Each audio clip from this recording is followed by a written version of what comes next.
Some of my cousins worked at KFC when we were in high school, and I brought it up at a family gathering, back when we could still family gather. And there was an argument at the table over what happened in the kitchen at KFC, because everybody remembered something different. And some of that is down to they worked at KFC at different times, and that was just the way that the recipe shifted over time. And I thank everyone who has commented or sent me an email about their experiences either working at KFC or what they remember from KFC. Little tidbits of information here and there. It all helped me sort of sort through what was happening here. I went down a huge rabbit hole, and I have dug up and listened to and watched so much information about Colonel Sanders. We traveled to Kentucky. We spoke to people who worked with Colonel Sanders. Listened to all kinds of audio tape where Colonel Sanders talked about the recipe, talked about his suppliers and so on and so forth, and we've watched him on video making the recipe.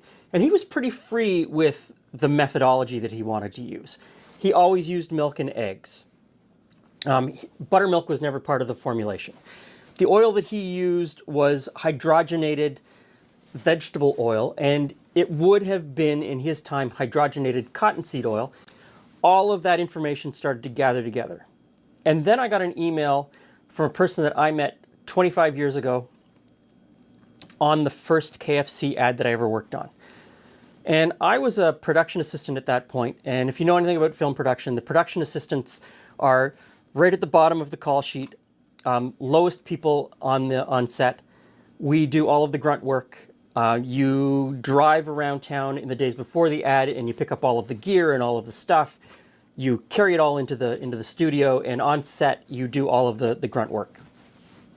And so on this first KFC ad, one of my tasks was to go to Kentucky Fried Chicken, meet with a person, this person I'm talking about, and gather up all of the things that we needed to build a kitchen on set in order to do the ad.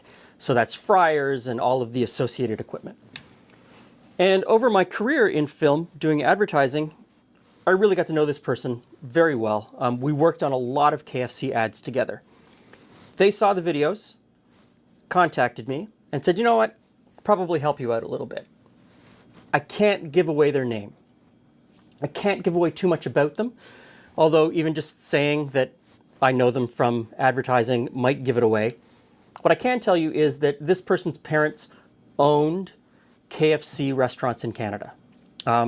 They knew Colonel Sanders. They had the recipe. I was given the recipe by this person. And I looked at it and I thought, it doesn't quite jive with what I've seen in all of the online forums. It doesn't quite jive with all of the formulations that we've done in all of the videos up until this point. But it's a lot closer than that one from the Chicago Tribune, which everyone says is the secret recipe, which was absolutely garbage. If you watch that video, you'll notice I took the plate with that chicken and put it back over here because it was so far away. Forget about it. So I, armed with that information, I started playing around. So they gave me a list of ingredients, but they didn't give me the amounts. So I don't know what the percentages are, but I know what's on that list. And as I was going through this whole process, I came across something called, let me get my iPad out because I need to read this off and make sure I'm reading it correctly. The Kentucky Fried Chicken League of Ireland. And it was started by a guy named Pat Grace. Pat Grace's connection is that he's from Ireland. He moved to Toronto, to Canada, to Toronto, and was working here, fell in love with Kentucky Fried Chicken, thought to himself, this would go really well in Ireland. I wonder if I could open these restaurants back in Ireland. He met Colonel Sanders because after Colonel Sanders sold the American restaurants, he opened restaurants here in Canada and owned them here in Canada and also owned the rights to sell KFC worldwide. And that didn't change until the 80s, after his death. So Pat Grace meets with Colonel Sanders, become fast friends. There's a little piece of video here from the BBC, and I'll play that. Is this man?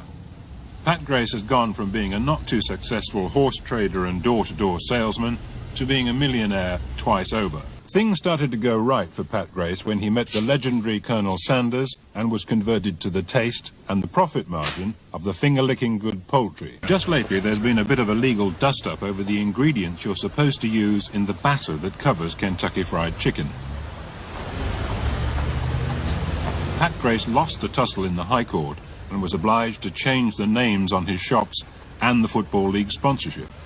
And so Pat seems like quite the character. He's got the Pat Grace Kentucky Fried Chicken restaurants in Ireland. And in this time period, even here in Canada, Kentucky Fried Chicken, you didn't go to a Kentucky Fried Chicken restaurant or to a KFC restaurant. You went to a restaurant that was most likely called Scott's Chicken Villa, and they served Kentucky Fried Chicken. Anyway, back to Pat Grace.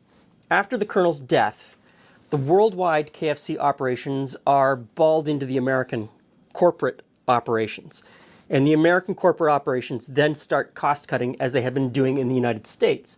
Up until that point, the rest of the world had enjoyed better chicken because the Colonel made sure of it. Pat Grace gets a little, ticked off. The Colonel wanted us to make the chicken this way. And so he fought a court battle, as it said in that little piece of video, and he lost. And he had to change the names of his restaurants because he still wanted to serve the Colonel's chicken. And he was able to serve the Colonel's chicken. And this is sort of a pattern that I noticed in my reading through lawsuits brought against Colonel Sanders. He would often give the recipe out to his franchisees because he wanted them to make better chicken than the corporation in the United States wanted him to make. Which led to this seasoning called Marion K 99X. This probably is 90% there at this point. There's been changes apparently made over the years that have changed the flavor a little bit, but back in the day, this essentially was Colonel Sanders' mix. Court cases won and lost over that. And so as I was researching Pat, I came across a website for Grace's Perfect Blend. This is a cluster. It's what happens when marketers group customers with very different behaviours into one tangled mess. With MailChimp, marketers can use real-time behaviour data to personalise every email for every customer, turning customers into customers. Intuit MailChimp, the #1 email marketing and automation brand. 2 all-chicken patties, special sauce, lettuce, cheese, pickles on a sesame seed bun. You heard correctly. It's the Chicken Big Mac. And it's back. Eventually, Pat closed the restaurants. His son opened this business called Grace's Perfect Blend using the Colonel's recipe. And they sell this chicken blend to chicken shops all over the UK. So that you've probably been eating the original KFC at one of these restaurants that uses this blend if you're in Ireland or the UK. And so I struck up a conversation with Carl, Pat's son Carl. And we had a long email exchange back and forth. We had a bunch of really long phone calls. And eventually he says, you know what, you seem like a cool guy. I'm going to send you a bag of our seasoning, and I'll give you the list of ingredients. I'm not going to tell you the amounts, still need to keep some secrets, but I'll give you the list of ingredients. And you know what? Carl's list of ingredients meshed pretty much exactly with the list of ingredients I got from my contact here in Toronto, with the exception of one ingredient. So here are the ingredients. Now, I don't know the exact amount of how much of each of these ingredients is in the mix, but I do know that they both gave them to me in a descending order. So the first ingredient has the most in the mix, and then a little bit less, and then a little bit less, and then a little bit less. And they were pretty much in exactly the same order as well. A couple of them are switched, so who knows. #1 ingredient, everybody agreed, salt. No argument there. The next 4 ingredients are some form of pepper. We've got finely ground black pepper, coarsely ground black pepper, cracked black pepper, and finely ground white pepper.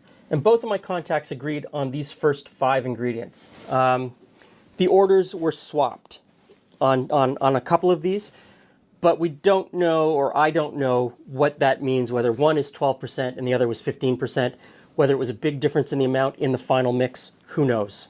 but they both agreed on those. The next ingredient in both lists was different. Carl in Ireland uses allspice, and my contact here in Canada uses summer savory. And summer savory is something that comes up a lot as a possible ingredient, and I hear it all the time, summer savory, summer savory.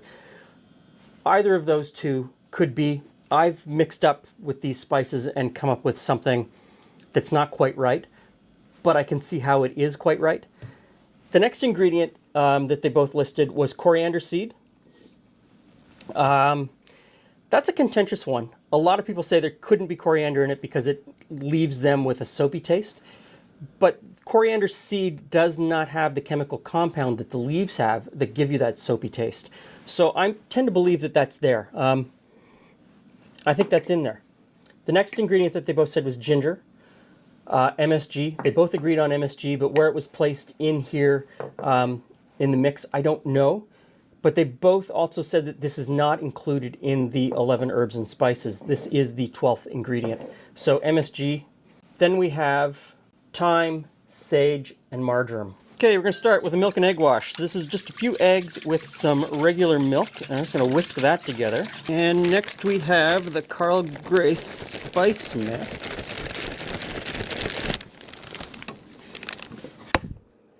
Okay, so this stuff smells amazing. It's pretty much what you would expect from KFC. It's got that KFC, definitely. This smells the same, obviously just a little bit stronger because it's not mixed with flour. But it's got that oomph. So, let's get to frying. Okay, the chicken gets a dip in the milk and egg wash. And we just mix that together, make sure it's all covered. And after the egg wash, into the flour mixture. And we get that fully coated. Toss it around, press it down, make sure all the sides and all the nooks and crannies are completely covered in the breading. Out of the breading and into the pressure fryer. There we go.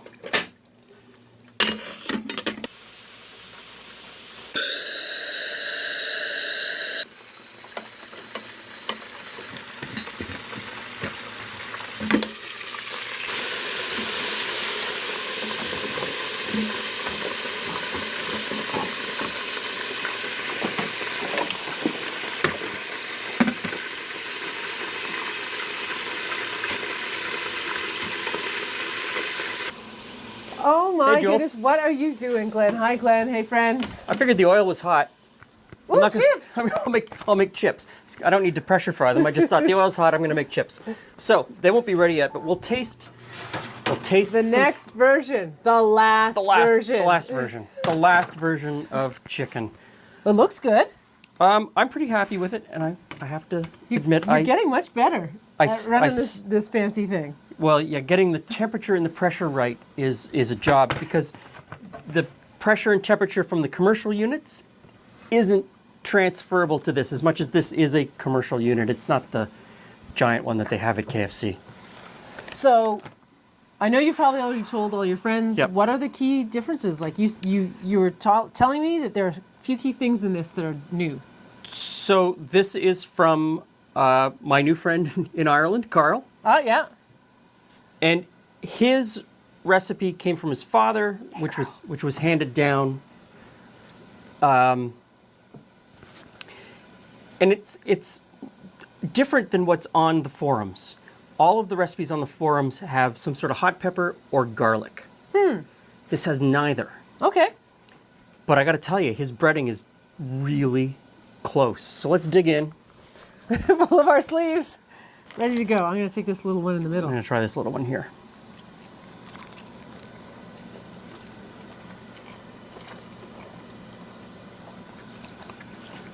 Okay. That's good. Mm-hmm. That's tasty. Really If good. you told me it was KFC, I'd totally buy into it. Yeah, completely.